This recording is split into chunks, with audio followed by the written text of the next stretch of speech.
వాడి next target నువ్వే అని ఎలా చెప్పగలుగుతున్నావు? డాక్టర్ రమ్య ఫారెన్సిక్ పెథాలజిస్ట్గా వర్క్ చేయగా లాయర్ విష్ణు ఎవిడెన్స్ని అప్రూవ్ చేసిన కేస్, నేను ఇన్వెస్టిగేట్ చేసిన కేస్. Catherine Emmanuel. ఆ కేసు మన బ్రాంచ్కి మెయిన్గా అసైన్ అవ్వడానికి కారణం శివానంద్ కేసు వేసి పోరాటం చేయడమే. యా యా యా ఇమాన్యుయల్, అతని భార్య architect couple. Exactly sir. Yeah, బాగా డబ్బున్న వాళ్ళు. క్యాథరిన్ వాళ్ళ ఒక్కగానొక అమ్మాయి. సంతోషమైన కుటుంబం.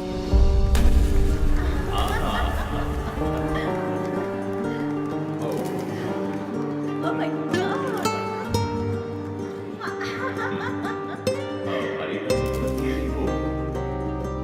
ఆ ఇంట్లో ఓ పనివాడు ఉండేవాడు, పేరు Mariyadasu.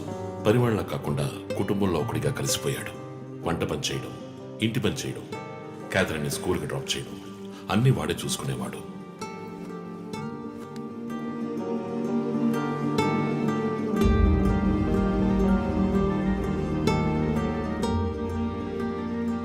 Mommy! Look what I want. Good, good. I have to go. Bye. Good show, Kathy. Keep it up.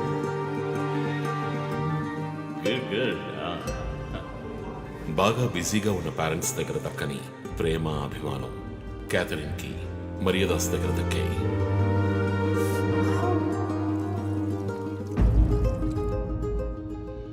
కానీ ఒక్క రాత్రిలో ఆ కుటుంబం చిన్నాభిన్నమైపోయింది. క్యాథరిన్ హత్యకు గురైంది. మరియదాసు పరారయ్యాడు. ఇంట్లో ఉన్న డబ్బు, నగలు దొంగిలించబడ్డాయి.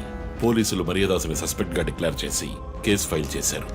వారం అయినప్పటికీ మరియదాస్ ఆచూకీ తెలియనందువల్ల విక్టిమ్ ని పూడ్చిపెట్టి కేసు క్లోజ్ చేశారు. 2 వారాలు అంతా సర్దుమణిగింది. కానీ ఈ కేసులో ఏదో మర్మం ఉంది, నిజమైన హంతకుడిని కనిపెట్టలేదు అని మీడియాలో వార్తలు ప్రసారం అయ్యాయి. ప్రజలు ధర్నాలు చేశారు. మరియదాస్ కుటుంబం శివానందని మీట్ అయ్యి రిక్వెస్ట్ చేసినందువల్ల హైకోర్టులో ప్రజా ప్రయోజన వ్యాజ్యం వేసి కేసుని రీఓపెన్ చేయించారు. హైకోర్టు ఆర్డర్తో ఒక స్పెషల్ ఇన్వెస్టిగేషన్ టీం నా నాయకత్వంలో ఏర్పాటైంది. నేను క్యాథరిన్ బాడీని ఎగ్జ్యూమ్ చేసి రీపోస్ట్ మార్టంకి ఆర్డర్ చేశాను. కానీ కేసు సాల్వ్ చేయడానికి ముఖ్యమైన ఎవిడెన్స్ అయిన మర్డర్ వెపన్ మాకు దొరకలేదు. ఒకరోజు I got the breakthrough. Hello. How are you? Fine. తీసుకోండి. No thanks. Can I go? Yeah, sure.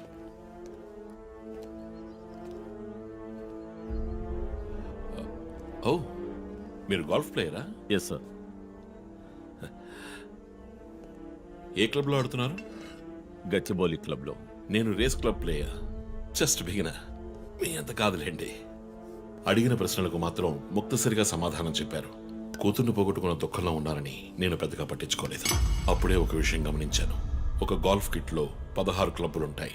అన్నీ ఇంచుమించు ఒకేలాగుంటాయి. ఒకే ఒక క్లబ్ తప్ప, అదే పట్టర్. హోల్ దగ్గరున్న బంతిని కొట్టడానికి యూజ్ చేసే క్లబ్. ఇమాన్యుయల్ దగ్గరున్న కిట్లో ఆ పట్టర్ కొత్తదిగా ఉంది. క్యాడీ దగ్గర మాట్లాడిన దాన్ని బట్టి ఇమాన్యుయల్ హత్య జరిగిన 2 వారాల తర్వాత ఒకే ఒక్కసారి మాత్రం గోల్ఫ్ ఆడడానికి వచ్చినట్టుగా తెలిసింది.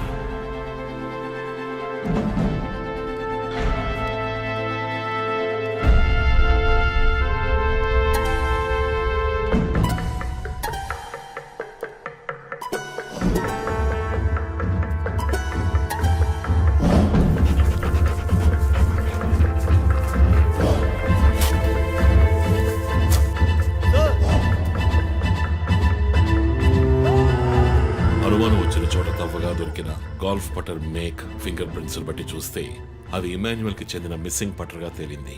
ఫోరెన్సిక్ ల్యాబ్ ఎగ్జామినేషన్ లో మేము వెతుకుతున్న మర్డర్ వెపన్ అదేనని నిర్ధారణ అయింది. డిఎన్ఏ రిపోర్ట్ లో 2 ముఖ్యమైన ఆధారాలు దొరికాయి. ఫస్ట్, క్రైమ్ స్పాట్ లో క్యాథరిన్ మాత్రమే కాదు, మరియదాసు రక్తం కూడా ఉంది. సెకండ్లీ, దొరికిన గోల్ఫ్ పట్టర్ మీద ఉన్న బ్లడ్ ట్రేసెస్ మరియదాసువి. సో మరియదాసు మిస్ కాలేదు, మర్డర్ చేయబడ్డాడని కనిపెట్టాను. పెథాలజీ రిపోర్ట్ ప్రకారం ఆ అమ్మాయి చనిపోవడానికి ముందు సెక్స్ లో పాల్గొన్నట్టుగా కన్ఫర్మ్ అయింది. స్పర్మ్ డిపాజిట్ లో ఉన్న డిఎన్ఏ మరియదాసు డిఎన్ఏతో మ్యాచ్ అయింది. కేసు సాల్వ్ చేసేసాం.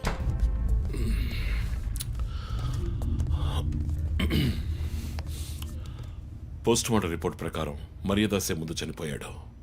ఆ తర్వాతే మీ అమ్మాయి.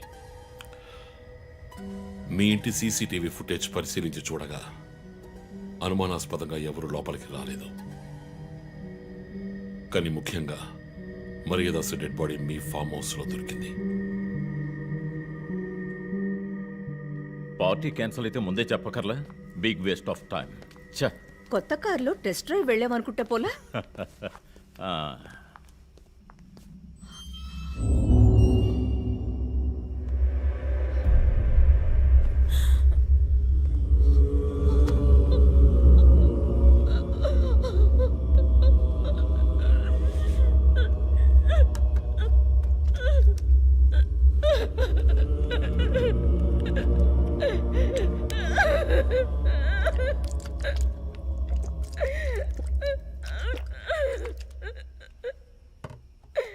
నన్ను క్షమించండమ్మా.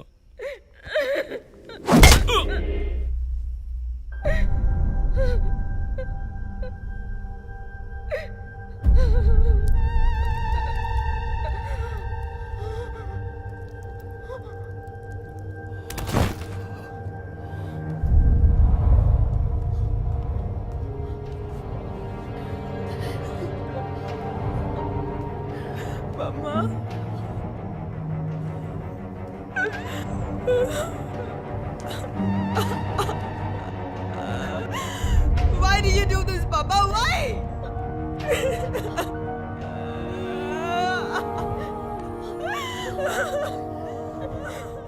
నీకేం తక్కువ చేశాం కదా?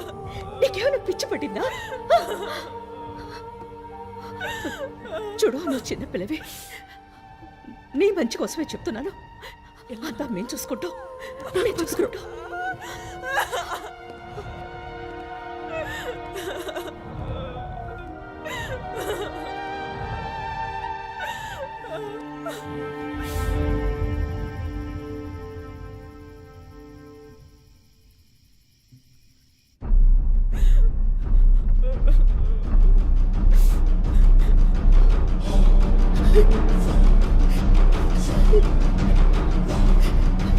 I'm gonna call the police.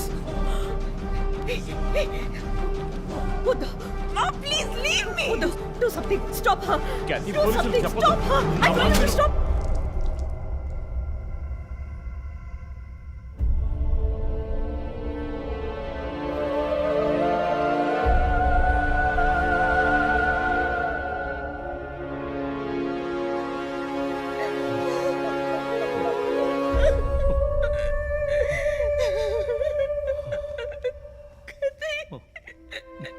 Emmanuel సొసైటీలో చాలా గొప్ప వ్యక్తి, హైలీ ఇన్ఫ్లుయెన్షియల్. ఆ హత్యని కవరప్ చేసి క్రైమ్ సీన్ క్లీన్ చేసేశారు. డబ్బు నగలు దొంగలించబడి క్యాథరిన్ హత్య చేయబడిందని కేసు క్లోజ్ చేసేశారు. నేను ఇన్వెస్టిగేట్ చేసిన తర్వాతే నిజాలు బయటపడ్డాయి. సార్, ఒక తండ్రిగా నా పరిస్థితి ఆలోచించండి సార్. 16 ఏళ్ళు నిండని పిల్ల సార్. ఇంట్లో ఉన్న పని వాడితో కోపంలో ఆ పని చేశాను సార్. మరియదాస్ రేప్ చేసి చంపేశాడు. ఆ కోపంలో నేను వాడిని కొట్టి చంపేశాను. అలా మీరు రిపోర్ట్ మార్చి రాయండి సార్. ఆల్రెడీ నా కూతురు గురించి ఏమేమి రాస్తున్నారో తెలుసా మీకు? టీవీ ఆన్ చేయడానికి భయపడుతున్నాం. రోజు మీడియాలో నా కూతుర్ని చూపించి రేప్ చేసినట్టు ఎలాంటి ఎవిడెన్స్ లేదు. వాళ్ళిద్దరూ ఇష్టపడే అలా నడుచుకున్నారు. అటాప్సీ రిపోర్ట్ క్లియర్గా చెప్తోంది. మీరిద్దరూ కలిసి ఎవిడెన్స్ని సప్రెస్ చేశారు. డాక్టర్ రమ్యతో కూడా దీని గురించి మాట్లాడాను. ఆవిడ కలెక్ట్ చేసిన డిఎన్ఏ ఎవిడెన్స్ చాలు మిమ్మల్ని కన్విట్ చేయడానికి. నేను డిఎన్ఏ రిపోర్ట్ మార్చి రాయిస్తాను. నాకు కనెక్షన్స్ ఉన్నాయి. అది నాకు వదిలిపెట్టండి. ఆ శాంపుల్ని బట్టి రిపోర్ట్ మార్చి రాయండి. మీకు ఎంత డబ్బు కావాలన్నా ఇస్తాను. ఇండియాలో, విదేశాల్లో. జస్ట్ అకౌంట్ నెంబర్ చెప్పండి.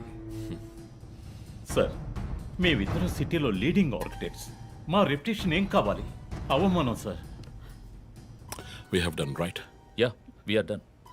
You have to face the consequences. నా దగ్గరే దాచిపెట్టారు కదా సార్. చెప్పకూడని విషయాలన్నీ చెప్పి ఇలా ఎరుకున్నారే సార్.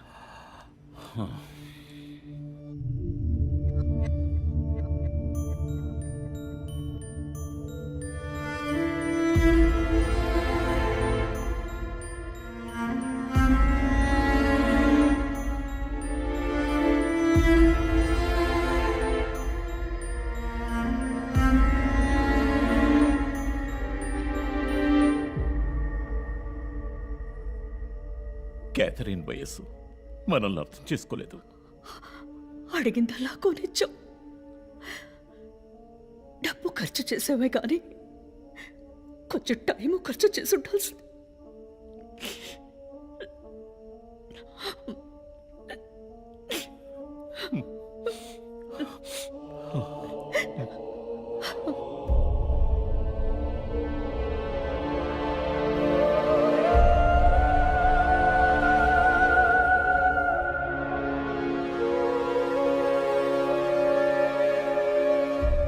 సో నీ థియరీ ఏంటి? శివానంద్, డాక్టర్ రమ్య, విష్ణు, ఆ తర్వాత నేను, మా నలుగురిని కనెక్ట్ చేసే కేసు ఇది. ఈ కేసు వల్ల బాధించబడ్డ ఎవరో ఒకరే సస్పెక్ట్. ఎవరు? ఆ కుటుంబంలో అందరూ చచ్చిపోయారు కదా. రిలేటివ్స్, వాళ్ళ చావు వల్ల బాధించబడ్డ ఎవరైనా ఒకళ్ళు. వాళ్ళు చచ్చిపోయి 3 ఏళ్ళు అయింది. ఇన్నాళ్ళు లేనిది ఇప్పుడు ఎందుకు జరుగుతోంది? I'm not convinced. Sir, investigation చేస్తేనే కదా sir. Ranjith, I'm sorry, I have to do this. ఇక నుంచి ఈ కేసు నేను తీసుకుంటున్నాను. మీరిద్దరూ నాకు రిపోర్ట్ చేయండి. Sir please sir. నువ్వు పర్సనల్ గా ఇన్వాల్వ్ అయ్యావు. నీ జడ్జ్మెంట్ సరిగ్గా ఉండదు. నీకు పార్కిన్సన్స్ ఉందని నా దగ్గర దాచడమే తప్పు. ఆ రోజు ఏమైనా అయి ఉంటే? సార్, నేను ఇన్వెస్టిగేషన్లో ఉండి తీరాలి సార్. ఉంటావు, కానీ ఫీల్డ్ వర్క్ లో కాదు. Vandana, I'm ready to meet the press.